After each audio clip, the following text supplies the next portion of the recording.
Muitas vezes você se pega fingindo ser alguém que você não é só para não ficar deslocado nas conversas, não é mesmo? Isso pode ser o impacto do TDAH, chamado personagem inautêntico. Aprenda a identificar e mudar esse jogo com um método que eu criei e uso todos os dias. Confere no primeiro link da descrição. Até bom você trazer a questão traço, que hoje a esquizofrenia se tornou um espectro também, né? Então, a gente tem hoje um espectro, a gente fala espectro, esquizofrenia e outras psicoses. Então, a pessoa, para receber um diagnóstico, não tem que necessariamente ter todos aqueles sintomas. Então, a gente tem que avaliar todo o contexto. Então, tem a questão, né, do delírio. O delírio, que é o quê, gente? A pessoa tem uma alteração ali no pensamento, né, o conteúdo, onde ela começa a criar coisas fantasiosas, uma realidade paralela, algo bizarro. Geralmente, da esquizofrenia, costuma ser mais um delírio persecutório. Ela acha que está sendo perseguida, né? Então, alguém está conspirando, alguém colocou uma câmera aqui nesse computador, alguém está... Entendeu? Então, isso aí começa, né? Então, aí tem isso, ela pode ouvir vozes, que seria alucinação, né? Então, costuma ser muito comum a questão da alucinação auditiva, de ouvir vozes comentadoras, né? Vozes depreciativas. A pessoa, o pensamento, ela pode ter alteração, né? Ficar desorganizado, e a fala, nossa, reflete o pensamento. Então, quando a fala começa a ficar desorganizada, é porque o pensamento se torna desorganizado também, né? Então, esses sintomas públicos, como eu falei, né? Da questão da esquizofrenia, e tem uma questão que o povo não conhece muito, que é os sintomas negativos, que é a questão do próprio isolamento social, que é a questão do embotamento afetivo, a pessoa fica com uma dificuldade de expressar os sentimentos.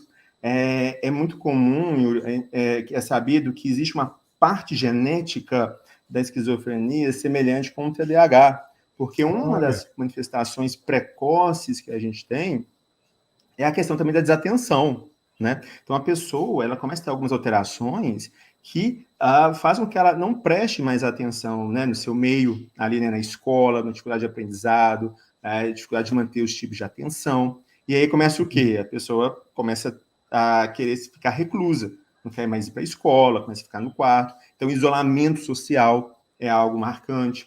Quando a pessoa começa a brigar, às vezes, na rua, o povo fala assim, a pessoa é esquizofrenia. Por quê? Porque o delírio, a alucinação, pode fazer com que ela enxergue a outra pessoa como se fosse um inimigo, vamos dizer assim. Como se fosse algum Uma problema, ameaça. como se outra pessoa... Uma ameaça. E aí a pessoa briga, mas não é por vontade dela. É porque essa realidade no cérebro dela está fazendo isso. Por isso que você vê que quem está de fora vê que parece algo meio bizarro, por aparentemente sem então um motivo maior, mas para aquela pessoa que sofre é uma realidade imutável. Você pode falar o que for, não muda, porque é uma alteração do cérebro. Entendi. Então vamos lá. Tem muita pergunta aqui, tem pergunta chegando também, pessoas que se identificam até com TDAH e tudo. Antes de aprofundar um pouco mais a questão da esquizofrenia, tem algumas perguntas bastante interessantes. Pessoal, a gente vai puxar o máximo de pergunta possível, não vamos puxar todas, tá? Mas eu prometo que vou prestar atenção em cada um de vocês aqui. Vamos lá. Tem uma pergunta aqui que é, no mínimo, interessante. Lucas Máximo. Boa noite, doutor. O TDAH pode evoluir para uma esquizofrenia? Por que eu puxei essa pergunta aqui? Porque você falou que tem um viés também, uma origem, digamos, genética, e ela se confunde em algum momento da pessoa, assim, existe um momento em que as coisas podem evoluir para um TDAH ou para uma esquizofrenia, ou não tem nada a ver? Vamos falar um pouquinho sobre isso, bem interessante. Muito boa pergunta. A esquizofrenia, ela não é um transtorno do neurodesenvolvimento, ou seja, a pessoa não nasce com a esquizofrenia, ela pode nascer com uma predisposição para desenvolver, pode nascer com a genética favorável para isso, mas não quer dizer que a pessoa vai desenvolver, depende de outras coisas, né, ao longo da vida, para poder fazer se a pessoa desencadear a esquizofrenia ou não. O TDAH e o transtorno do espectro autista, né, que são os transtornos do neurodesenvolvimento, saúde mental mais comum, mais famoso, então a pessoa já nasce desta maneira, né? A pessoa já nasce com transtorno e a manifestação é precoce. Então, na esquizofrenia, o desencadear do problema costuma ser na adolescência, no início da idade adulta ali, né? E o TDAH costuma ser mais cedo, tá? Mas antes de desencadear a esquizofrenia, propriamente dita, a gente não sabe que nem é de uma hora para outra. Existe sempre alguns passos, né? Como se fosse um efeito dominó. Alguma coisa já começa a manifestar na infância. Então, tem pessoas que a gente fala que apresentam pródromos, ou seja, apresentam alguns sinais, alguns sintomas de risco para poder se encadear o problema, tá? Então, tem alguns sinais que são inespecíficos, mas requer uma atenção.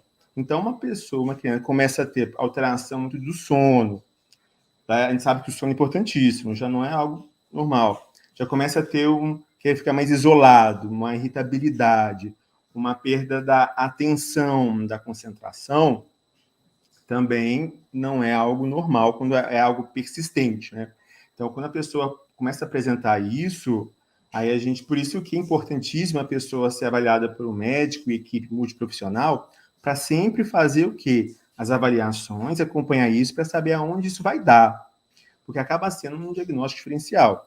Então, no neurodesenvolvimento, como o autismo e o TDAH, você tem uma chance maior de poder desencadear, mas não quer dizer que vai. Depende de outros fatores também, tá? Mas é importantíssimo que a gente vê que quando falamos de déficit de atenção, ela não é exclusivo do TDAH.